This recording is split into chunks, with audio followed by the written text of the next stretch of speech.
I'm not usually that fond of MMOs, but every once in a while one slips through that manages to capture my attention. Tera, also known as the Exiled Realms of Arboria, is one of those MMOs.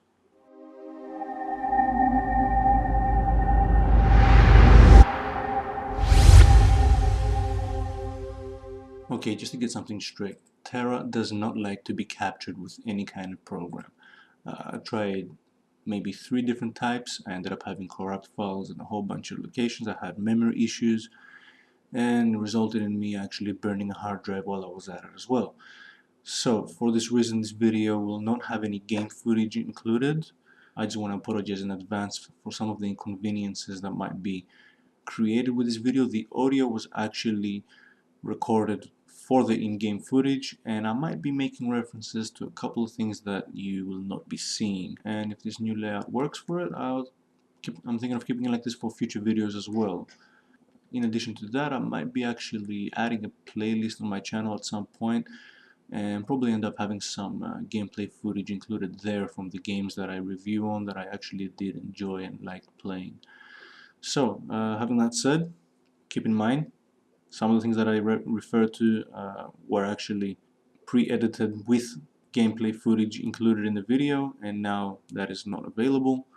And like I said, I want to apologize for any inconveniences on behalf of that. Hope you can still enjoy my reviews in this new layout, and we'll see how it goes. Tera is a massive multiplayer online RPG created by Bluehole Studios and developed in Korea. It differs to other MMOs of its time with its approach to combat. No auto-targeting, mouse look interface, and real-time elements come together to create a wonderful action combat MMO.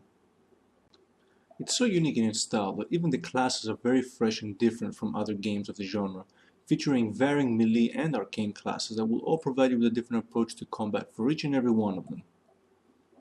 Let's take the melee classes for example, just so we can see how many variations they have. They have the Lancer, which is pretty much the tank of the game. He adds defense bonuses to those behind him, he can control the enemies with his aggro, and he is slow and heavily armored. Then we have the Warrior, which is pretty much the opposite. 2 swords, lighter armor, and very fast. Able to dodge and also block if need be. This is not as one would expect a DPS class, as it is also a tank, or pretty much an off-tank class, depending on how one will play him. Then we have the Berserkers, who are for me the pure off-tank classes with their endless blocking. However, they lack the ability of pulling enemies to them, so not really conventional tanks. Making up for that, their skills create for a lot of burst damage. And then we have a Slayer, which wields a large sword and is the sustaining DPS melee class of them all. As you can see, those are the melee classes alone, and they're already quite diverse, with the arcane ones being just as diverse as those. It follows the Trinity model more or less, which includes the idea of having a tank player hold the enemy, a DPS or damage per second player deal damage, and a healer or support to heal and buff the DPS and tanks. Although I'm not really fond of this game model, it is quite fun in Tera, and to be honest I found myself enjoying it a lot. Its real-time approach to combat makes it even more fun with the healers than one would think, and as an overall approach, Tera is simply an MMO aimed at a lot of action-packed fun. Just like Star Wars: The Old Republic, Tera came out at first on a subscription game model. This is where you pay X amount of dollars every 1 or 2 months to keep playing the game. Fast forward to today, Tera has been a free-to-play massive multiplayer online game for a while now. Recently, it released a new expansion as well to add to all that grinding fun that we have loved in Tera for so long. Now mind you, I don't say that ironically, neither sarcastically. Yes, grind. There is nothing wrong with grinding as long as the title is made for it, and furthermore, and most importantly, does a good job of making the grinding fun whilst also achieving a balance in it. Tera meets 2 of these 3 conditions to making this grind acceptable and at times fun. More often than not, it meets all 3 of these conditions, and that is 1. Tera is obviously a kind of game made for grinding. And I don't mean that it's based on an MMO model, I'm referring to the RPG model on which it's also based on. Grinding more or less belongs to a role-playing game. It is one of the many aspects that drives it, discovery in all means, that being both on locations with numerous adventures as well as the loot one can find. This has always been a defining characteristic to RPGs. You ventured off on your journey, and the things you came across made it all the more fun as you progressed and became stronger, finding rarer and rarer items, and so on and so forth. Tera falls under that description, of venturing off into lands, progressing, and finding items of greater rarity each time, helping you progress even more. Therefore, as I was saying, the first condition with Tera is met. It is a game made to accompany grinding. 2. Making the grind fun. Tera simply does this for the simple fact that it is fun to play. Hours on end can be lapsed as one hacks and slashes away before they even know it, without much of a bore to be had, until the human body obviously can't take anymore and starts to complain. And 3. Balanced grinding. Now that comes down to making the RNG, random number generating, used for drops, not too easy, not too hard. Tera is okay on this too, however it could be better. Some items feel a little bit of a grind, others feel a little on the easy side, whilst many more fall perfectly right where they should be, making it quite balanced overall.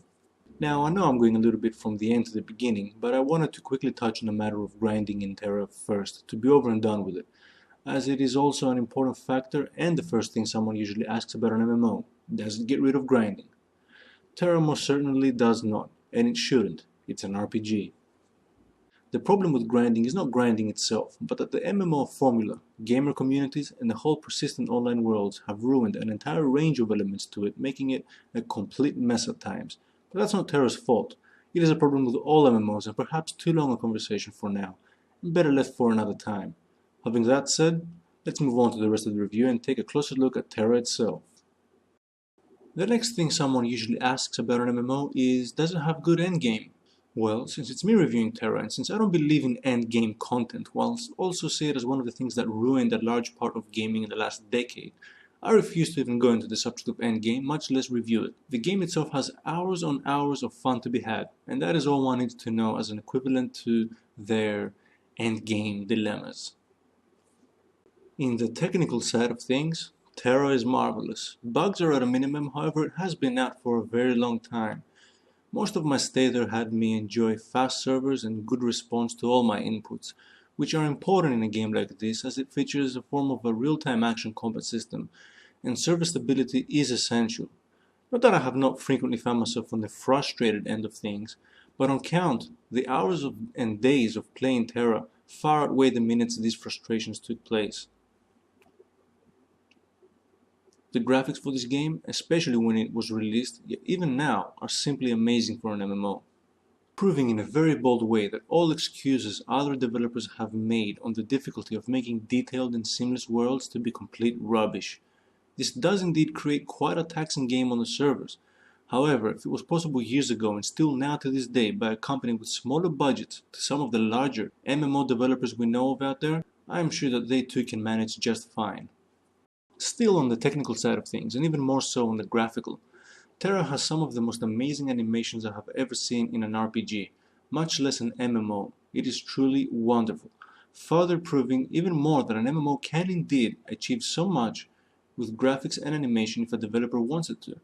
And accompanied by all the other stunning visuals, Tera is simply a treat for the senses. Which now brings us to its aesthetics. The art and the direction of the game are truly amazing.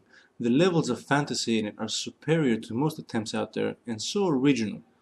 To be honest, I'm not too fond of the Korean-styled MMOs and expected this game to follow that same pattern and style. However, I was surprised to be greeted by a truly amazing world, the likes of which I have rarely ever met. It is truly unique. And once again, having graphics that actually allow the designers to be able to show you what they designed in all its glory makes it all the more fascinating. And if one can look past the perverted designs in the females, it's a pretty much fun game. I mean, the human females being mildly less sexualized than the other races, the elvish females have armors that expose much more than they protect, and the Castanica females run around with their behinds aimed at the camera.